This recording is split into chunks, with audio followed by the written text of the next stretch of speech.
Okay, so this is what kind of joint again? Diarthrotic. Diarthrotic, yes. So it's also called a synovial joint. No, synovial joint should be. I wasn't sure. Yes. Yes. Sorry. Yeah, not synovial, synovial. Okay. Okay, so just kind of going through things. You guys know what this is?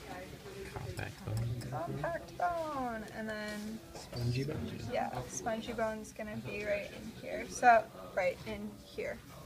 Compact bone, spongy bone. Do you guys know what's in the spongy bone?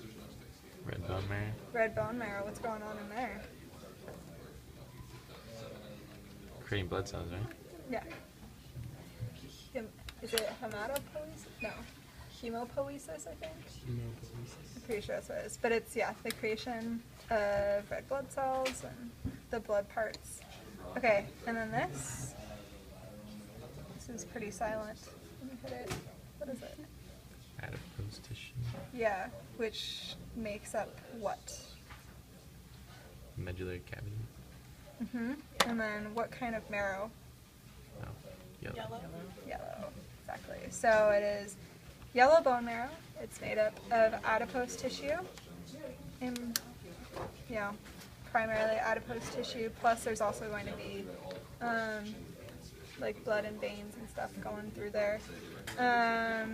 It will be nutritive, and then it's in the medullary cavity of long bones. And let's see. You guys know what the purpose of having adipose tissue in there is for? Why is it useful? It's kind of cushy, soft. It protects the nerves and blood vessels, right? Yeah, it's really protective. So you can't see on this joint, but maybe that could have been part of it. I think it was mostly cut off, but there'll be usually like a big synovial membrane, and that's like made up of connective tissue, and it's covering the joint. It's filled with synovial fluid, which they wash this. Usually synovial fluid's going to be pretty sticky, but it's really lubricating for the joint, and then it's also protective, and then in addition to that, it gives a nutrient supply to things that may not have a lot of blood vessels. For instance, what's this? You guys know? Cartilage, yeah. So this is articulating cartilage. Articulating just means that it's part of, it's at a joint. And what kind of cartilage is it specifically? Do you guys know? Hyaline. Hyaline cartilage, yep. That was a question that I did not get on my lab practical. There's like a little pin in there. I was like, I don't know. Okay, yeah, so it's hyaline cartilage. Does hyaline cartilage have a good blood supply? No.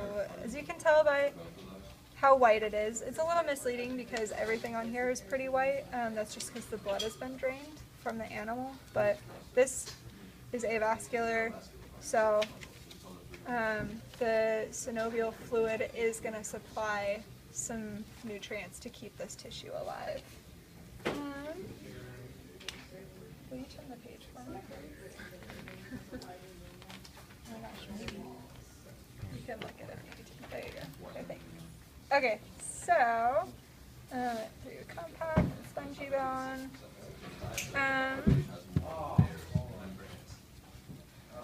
So what is, if I'm trying to pull back, it's like this very, very stuck layer on the outside of the bone.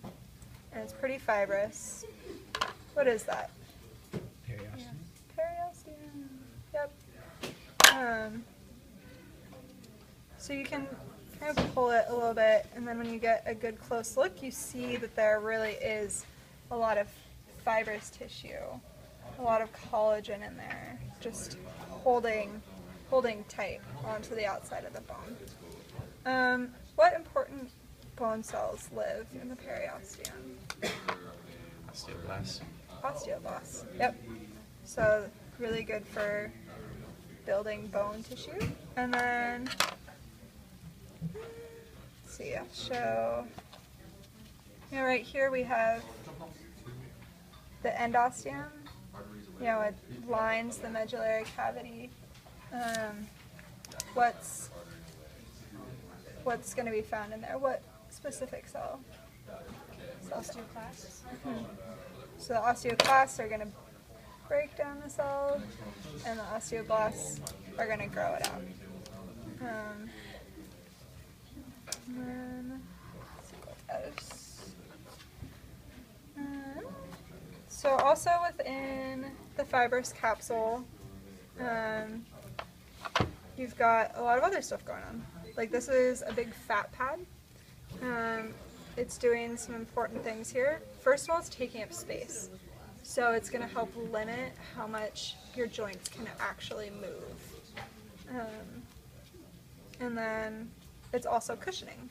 So if you guys jump, it's going to help absorb some of that impact a little bit.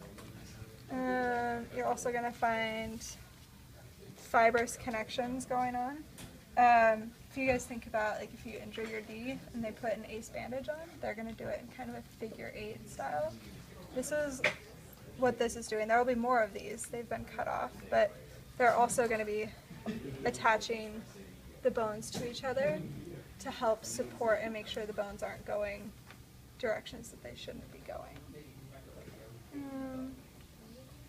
Meniscus is also usually going to be around. Meniscus is just like a big piece of cartilage. But we can't, I'm not sure that this one still has one or ever had one. I don't really know the anatomy of the cow. But humans have one. I'll show a video after I do this of actually going in and surgically shaving off parts of the meniscus after there's a tear. The meniscus also is like the fat pad, it's taking up space, and it's going to help protect how much movement is actually going on. Yeah, there isn't really a good bursa to show you, but that's going to be full of synovial fluid as well. And I think bursas are usually going to be found, like, I think you would find them around the carpals also. So it's not necessarily going to be found around long bones. And I think, actually, I'm not sure about it, so I'm not going to say it. Never mind. Okay. What is this disc we're looking at? Yeah, so it's the epiphyseal disc. You can also see one right here, actually. Would you say that this animal was young or old? Considering that you can see this at all. Yeah. So it still had potential to grow. So what's going on here is that you have cartilage growing this direction, and then you have osteoblasts growing this direction. And they're kind of racing. Like, the cartilage is trying to grow as fast as it can so that the bone can get longer and longer, and the osteoblasts are going to convert that cartilage to bone. And by the end of it, you're not going to have this line of cartilage, or this disc of cartilage anymore. It's might be a really, really faint line. This would be completely gone. And that would be indicative that this animal couldn't grow anymore at that point. Yeah, do you guys have any questions? That's kind of the gist of it. Okay. Yeah, so be sure to look through your books at what they talk about as far as the gross anatomy of this area, and if you guys have any questions, let me know.